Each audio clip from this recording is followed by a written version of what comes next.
So as I'm waking up in Minnesota, there's yet another day of snow, slush, and rainfall happening. So I'm excited to be inside doing this conference today. How's the weather where you're at, Adrian? It's fine. I see. Oh, somebody just. Could you fix the spelling of Cockcroft on my speaker pop-up? Oh, It should have a C between the K and the R. I have too many C's in my name. Apologies for that. Yeah, I'm in California between rainstorms. We're on top of a hill, so we don't have flooding, but there's rivers near us that are still flooding. So some of our roads are out. right on. So your shirt is pretty great. So Yeah, I great. got this at QCon, Yeah. and I thought I was looking through my T-shirt drawer, going, I need some chaos-related one. I'll get this. So that would be a good one for this event. Cool. And we got some people from Haiti joining us. So hello. Oh, So cool. awesome. Got some good Haitian rum in my bar. Yeah. Cool. We just got your name updated too, so that works out Thank great. you. That's good. So It's cool. a common problem because some people do spell it that way as well. But anyway, Yeah. I know with my last name with Schillerstrom, people always have it interesting. So that's where my nickname Shilly mhm, kind of came from. So it's yeah. kind of great. That's why I'm Adrian CO on Twitter and things, because so you don't have to try and spell the rest of it. You can get the CO part. That's fine. Yeah. Awesome. Well, cool. Everybody's joining in.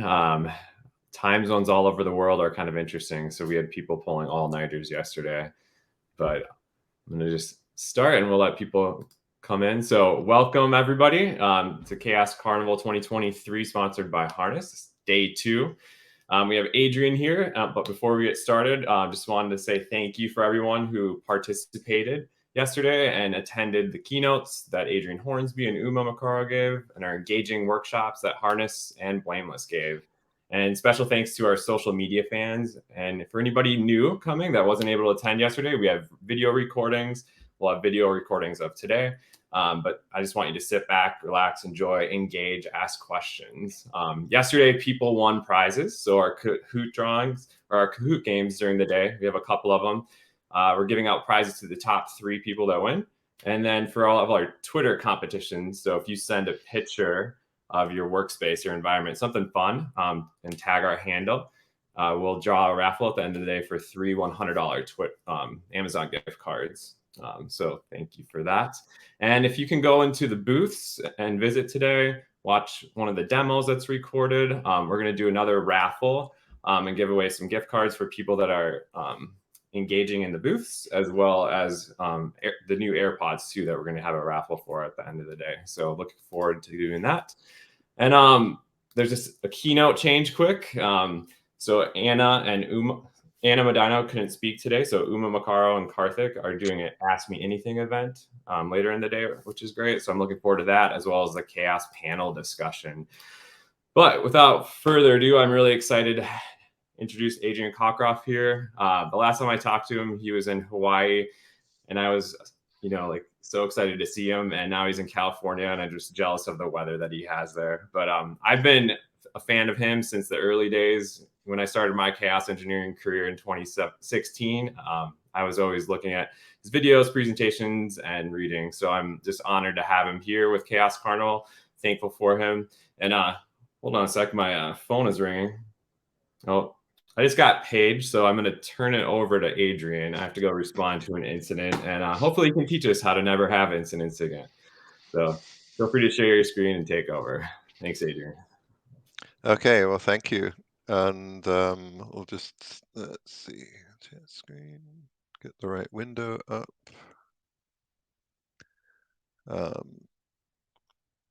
Yeah, so this is what I wanted to talk about. Why isn't everyone doing chaos engineering? Try and give some thoughts on how to convince your boss, get started easily, become continuous resilient. Just a little bit on my situation. I was working for Amazon until about the middle of last year. I'm now an independent sort of tech advisor. I'm advising Nubank as sort of a large customer.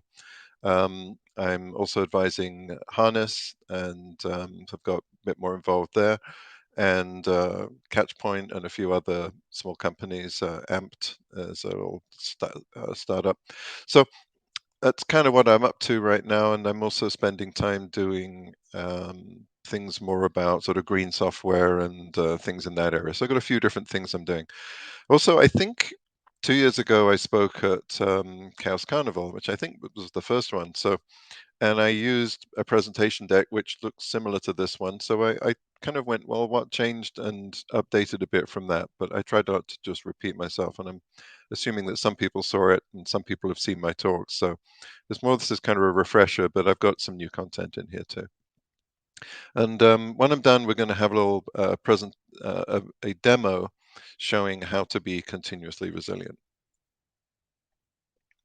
So this is my definition of chaos engineering. You're going to have failures. You want to mitigate them.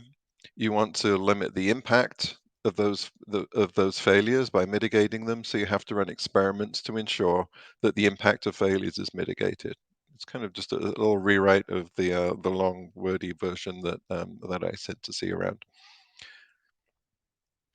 So, the first blog post we did about Chaos Monkey in 2010. So now 13 years on, I'd like to do like a Google Trends to see what's going on here.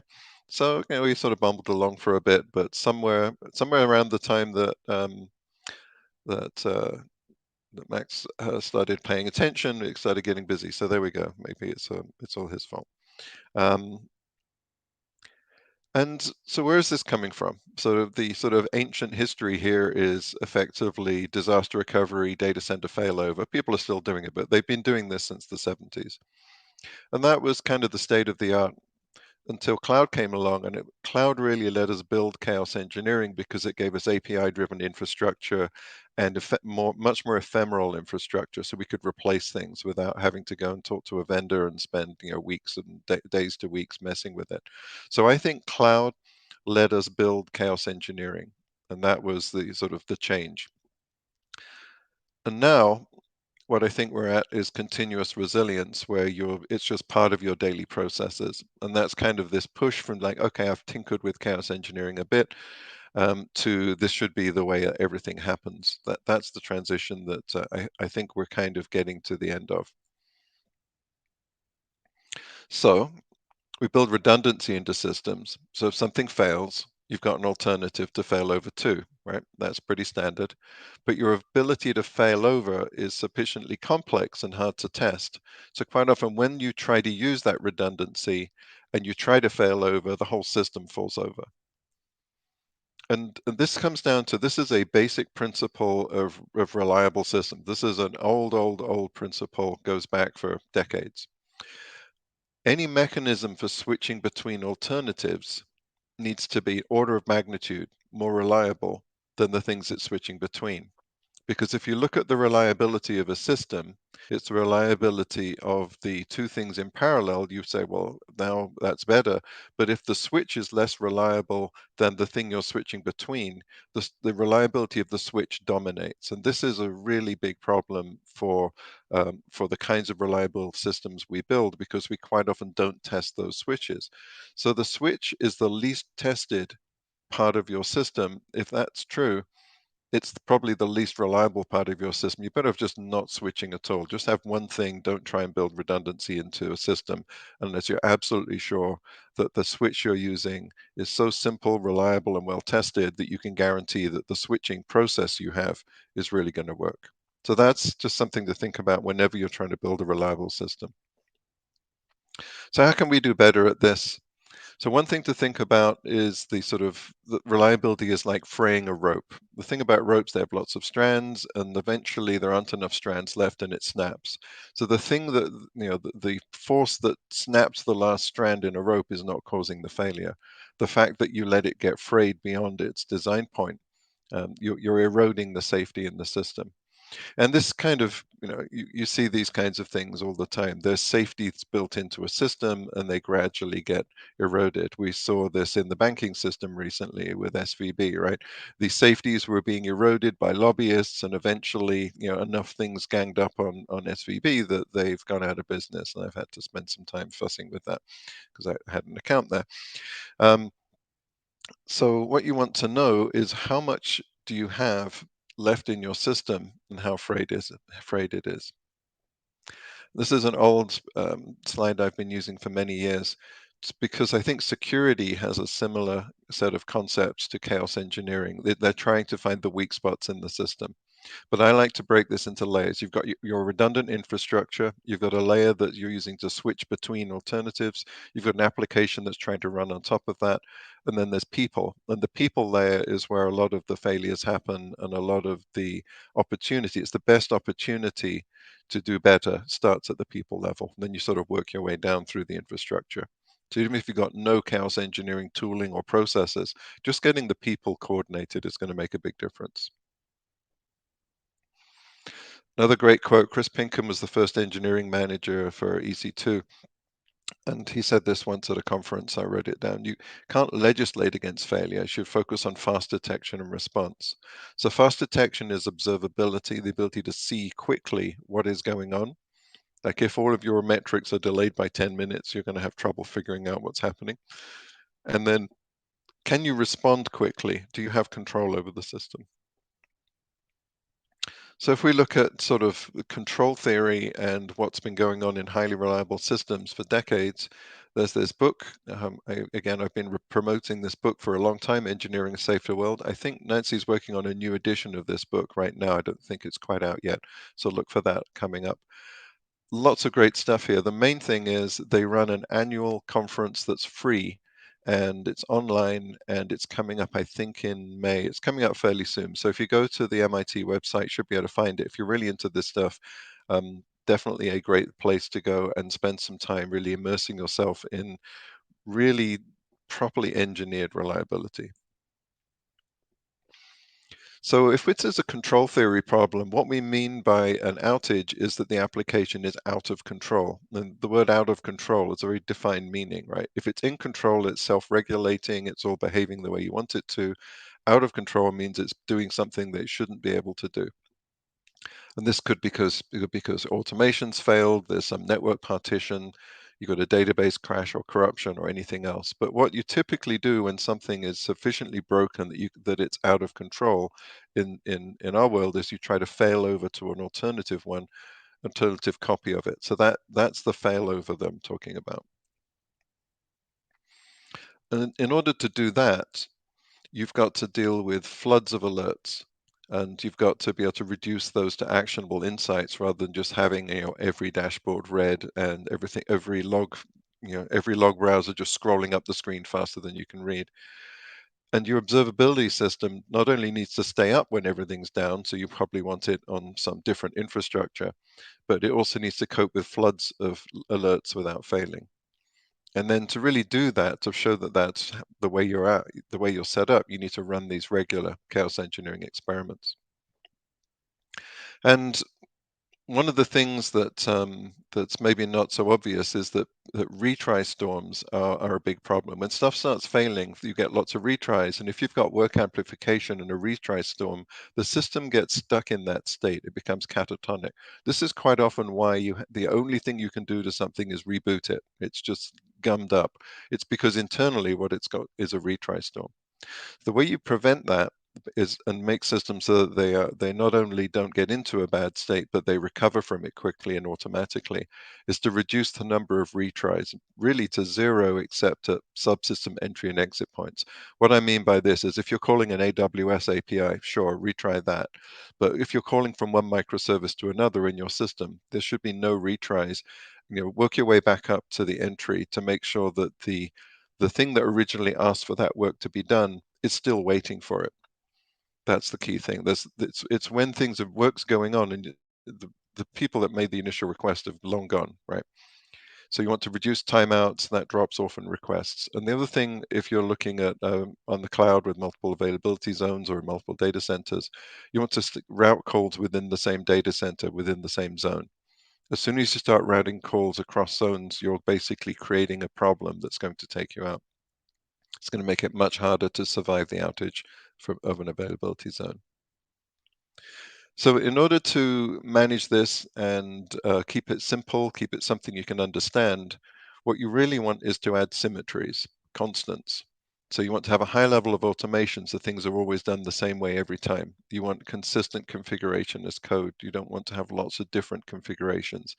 You want to use the same instance types. You want services, versions, zones, and regions to be configured in very similar ways. Now, quite often somebody will come along and say, well, it'd be more efficient if we optimize this thing in this place. It would use less resources, but you have to kind of counter that and say, okay, but are you really saving much, or are you just creating a problem that when that thing goes down and everyone looks at it, they can't figure out what state it's in anymore because it's set up differently to some other region? So you're always trading off a little bit of efficiency against this consistency. And this kind of comes down to sort of cattle versus pets, right? If you have individual machines that have names that you get unhappy when they're unhappy, those are pets. If you have a fleet of machines that are replaceable, automated, they have numbers instead of names, those are cattle. You want to have herds of things. So what I like to see is if it can be the same, make it look and act identically. If something is different, make that clearly visible. And those test those assumptions continuously. And then I like to focus a lot on getting people to understand a zone failover before attempting multi-region. If you're going straight into multi-region, you're just never going to get that to work unless you have, if you can demonstrate that you can survive losing a zone repeatedly, then you're ready to start thinking about, okay, how do we extend that to multi-region? All right. So as I mentioned, as data centers move to cloud, these fragile manual disaster recovery processes have got standardized and automated. So why doesn't everyone run chaos tests? I think some of it is you can't get there from here. Your current environment is so flaky that if you run a test in it, everything collapses and everyone starts shouting at you. Or the product managers say, no, you're not doing that on my app. Or maybe everyone wants to do it, but there's no funding. You haven't managed to hire anyone who's a specialist in it. It's just scary. I had one CIO say, we don't want any chaos testing in production. We don't want chaos in production. No chaos. So I said, what if we call it continuous resilience? He said, oh yes, I definitely want continuous resilience in production. So maybe you just need to change the name. We said, well, we're going to do the same thing, but we're going to call it continuous resilience in production, and we're going to call it chaos engineering in test. Does that make you happy? And they said, yeah, that makes it happy. So it's like, how do you explain to the non-technical people what you're doing, and they don't like the idea that there's chaos around? So I really like to use the words continuous resilience rather than chaos engineering nowadays. And you're just too busy because you're dealing with so much firefighting because the system keeps crashing. Um, but what's the real reason why everyone isn't running chaos tests? It's because you haven't had a big outage yet or recently. I mean, like, if you ever have a big outage, that's when you go, okay, now we're really going to fix this and we're going to make sure it doesn't happen again. That's when you get the chance to go in and set everything up. And I'm not sure if people remember, but back in 2008, Netflix had a multi-day outage. We corrupted all our databases. We were hard down, had nothing running. This was DVD shipping days, but we had nothing running. Actually, I guess we had the beginnings of some streaming, but we were down for 3 days. And as coming out of that was when we went, yeah, we need to do something differently. And that's when we really started thinking about chaos testing and cloud and the whole of the other different things that we did. But that big outage caused management to go, okay, we're doing something wrong. We need to do something differently. So it is all hard sometimes to convince management. So one thing you can do is to go to management and say, okay, we're going to put you all on call, right? You're all going to be carrying a pager for us so that when the site goes down, we can call you so you can talk to the press and tell customers what's going on and all that stuff. And then actually call them reasonably, when you do get these failures. And maybe after a while they go like, can you call me less often? Can we make this site a bit more reliable? Put the pain where it needs to be. At Netflix, we did this with developers. We put all the developers on call, all the ones who were customer facing, and they built really reliable code and really reliable systems once we were on call. And I think that developers don't like being on call, but I think it's good for them to at least be on call some of the time, so that they understand whether the pain is going to the right place where it can actually be fixed. And really, what you're asking management to do is notification, corporate PR triage.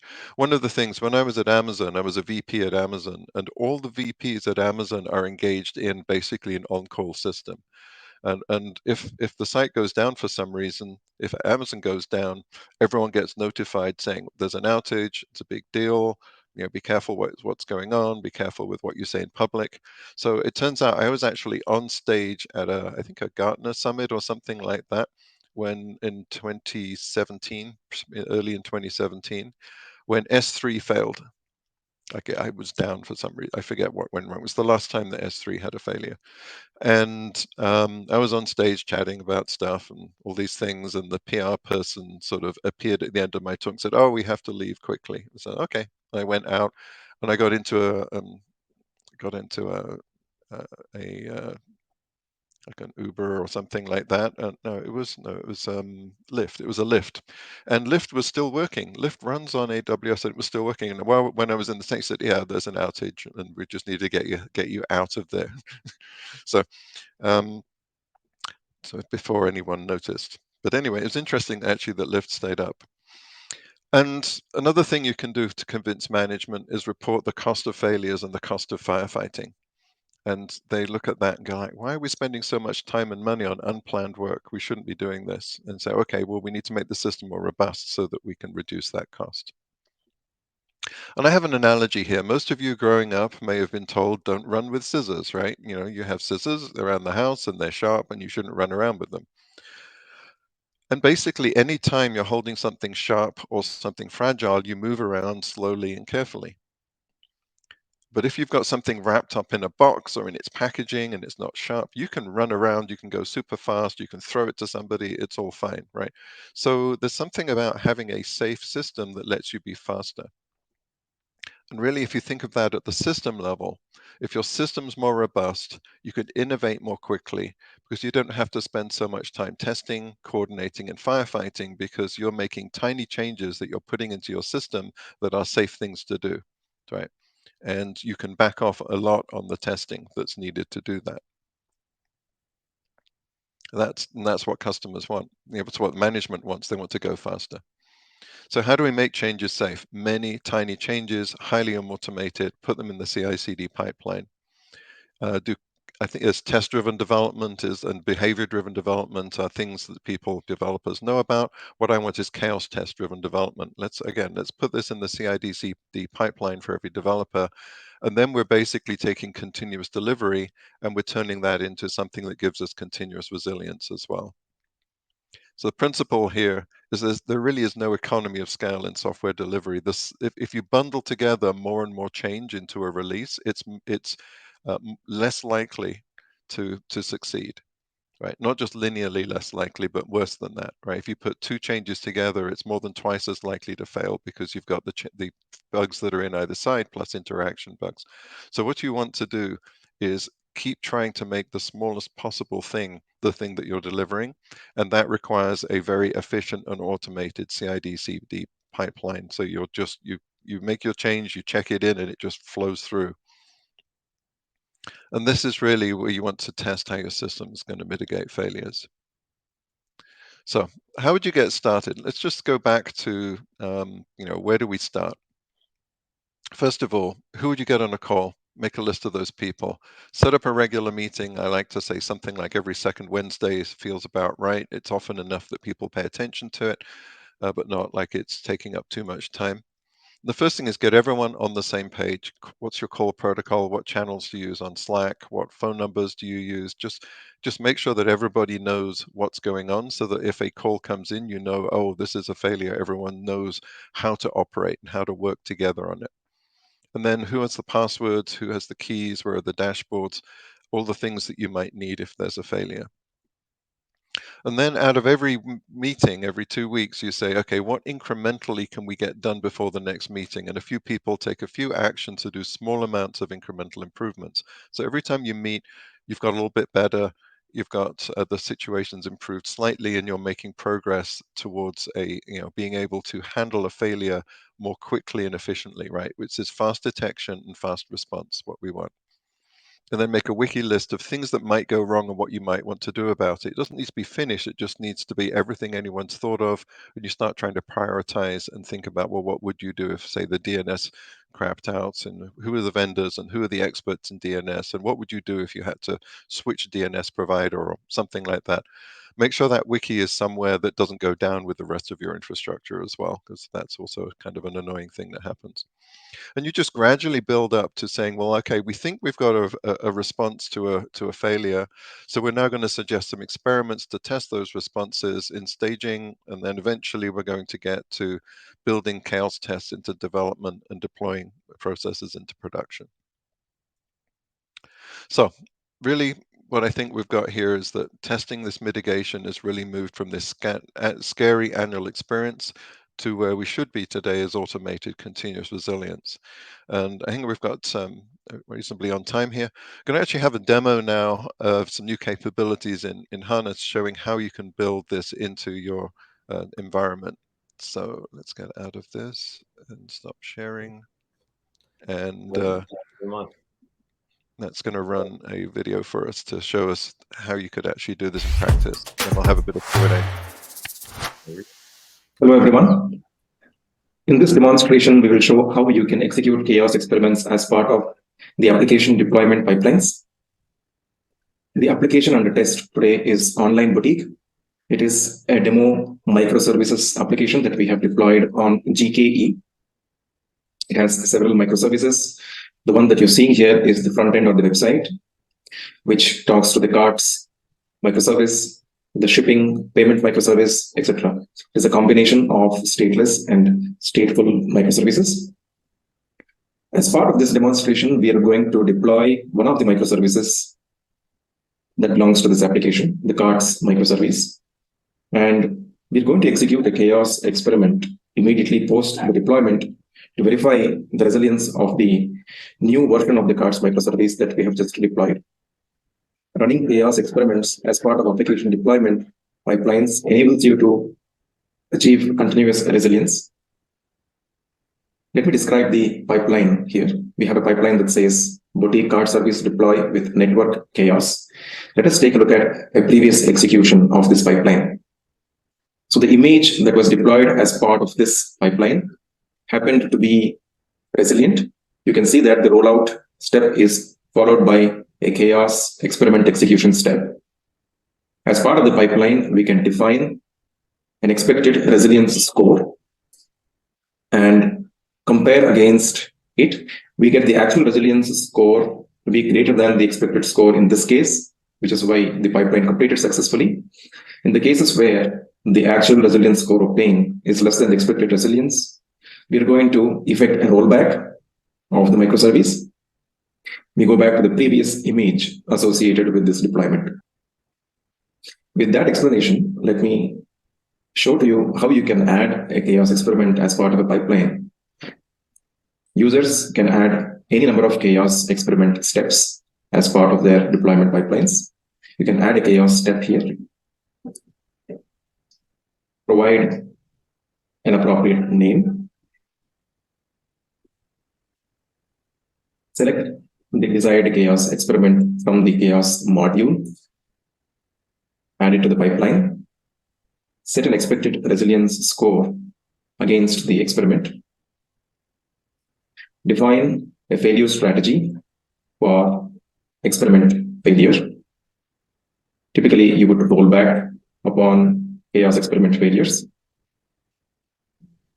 That's all. So now we have a chaos experiment added to the deploy pipeline. This was done for illustration purposes. Let's discard these changes and proceed with the execution of this pipeline. The experiment that we're going to do as part of this pipeline is a network connectivity loss experiment.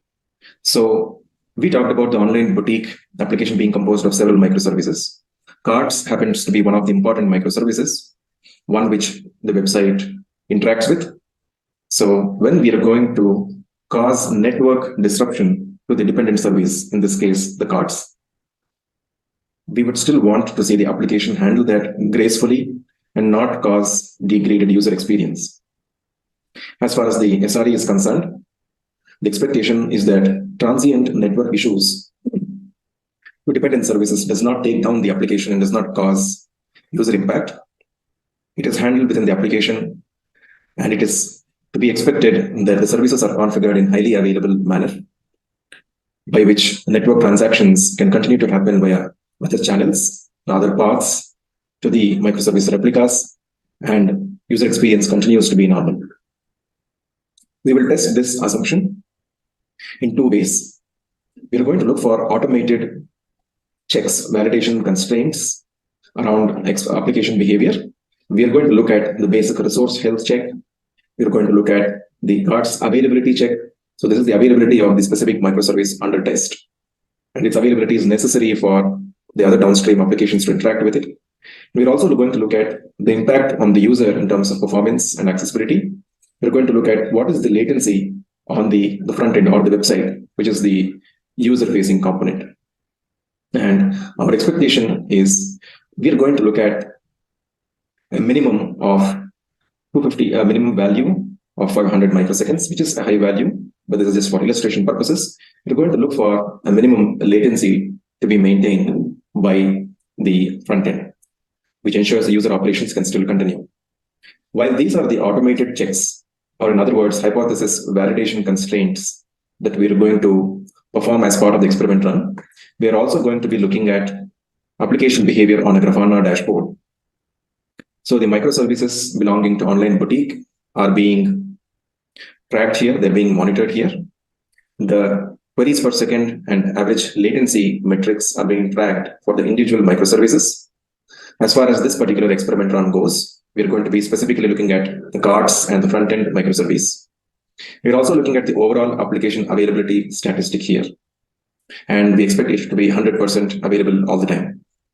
So we have some automated checks that are being performed using the resilience probes, and then we have some manual checks that are being performed by looking into the Grafana dashboard.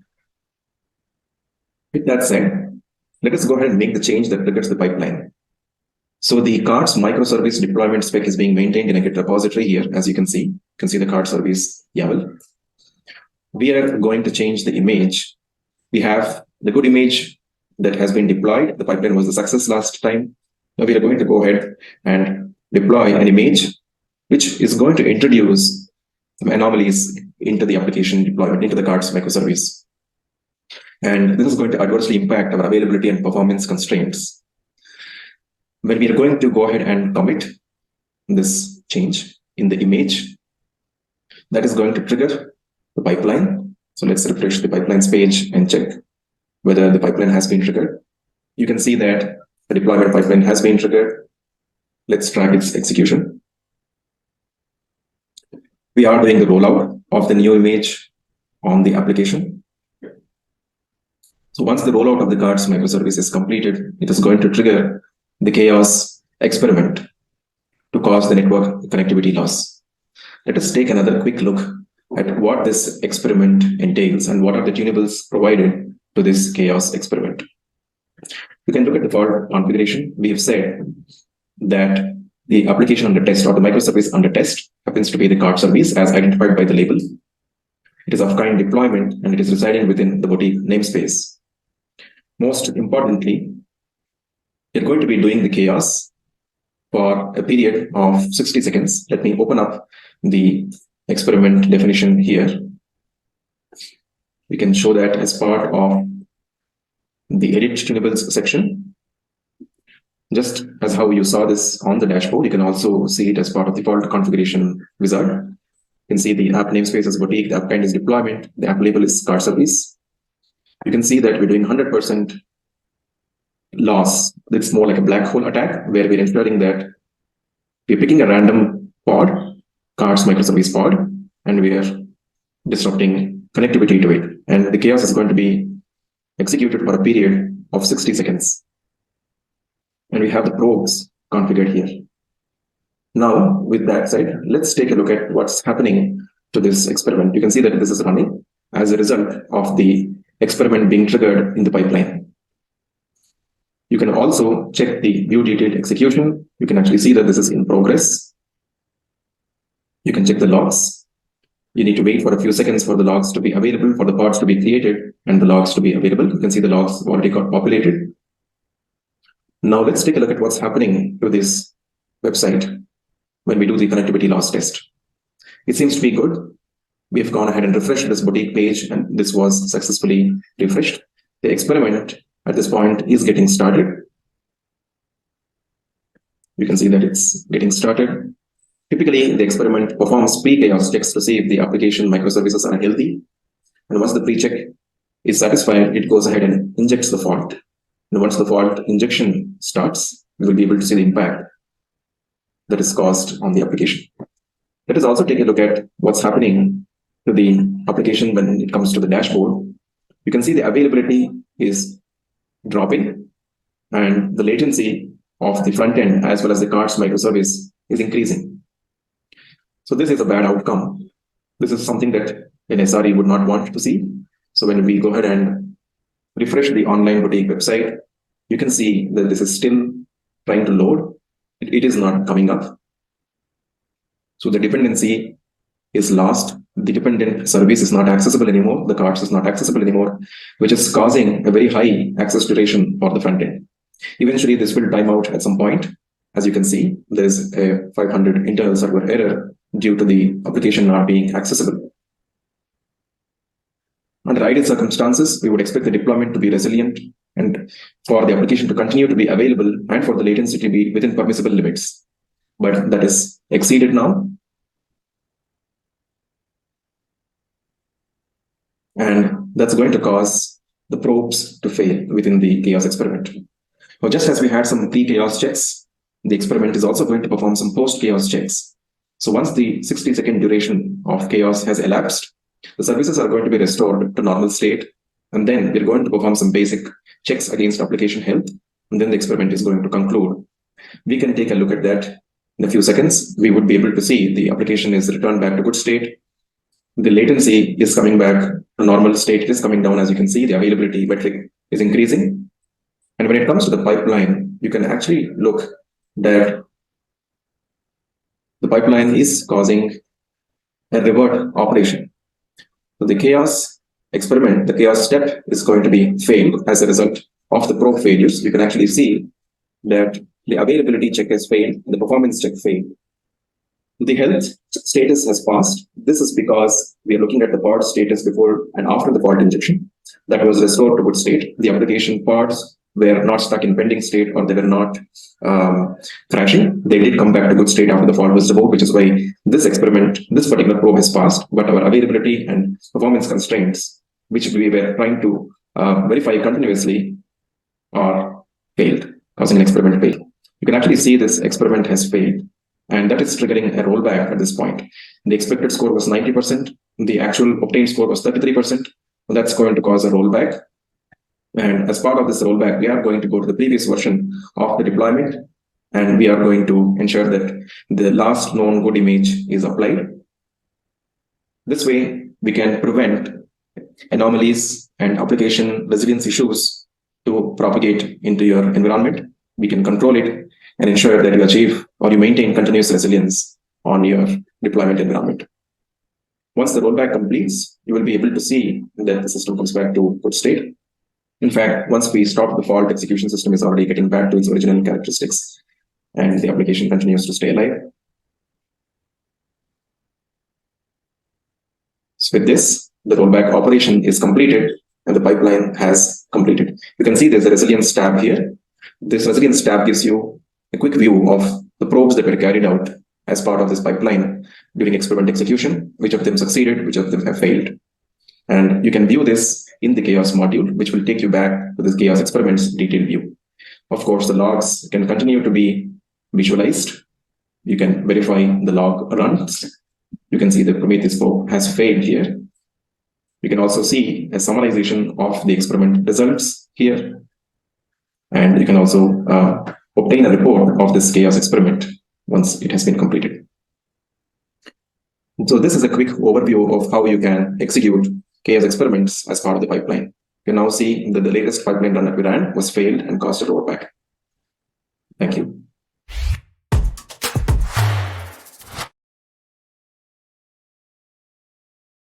All right. Thanks for that demo, Karthik and Adrian. Appreciate that. It's good. It's for me, it's good to see. This is something I've been talking about for a while, and it was good to see actual product support for the ability to make this continuous. So I'm very happy to see it coming together in this way. So it's not something that you do when everyone gradually gets around to it, like the sort of annual disaster recovery scenario kind of testing that people desperately try and avoid. It's just part of the way everything happens. I think that's the important move here. Yeah, 100%. It's definitely making it more accessible. So we have time for a few questions. There's 3 in the poll. I'm just going to hit show on stage. We can just run through that. I'm going to actually invite John to the stage if you want to come engage for a minute. But if you are busy, that's fine. But yeah, how has chaos engineering changed from yesteryears to now? And what would you predict the trend is for the future? I know we've talked about it, but how would you Yeah, I think that was kind of what I was trying to cover in the talk to some extent. I think it is just it's gone from being something that people do on an occasional basis, if you're lucky, to something that can be baked in.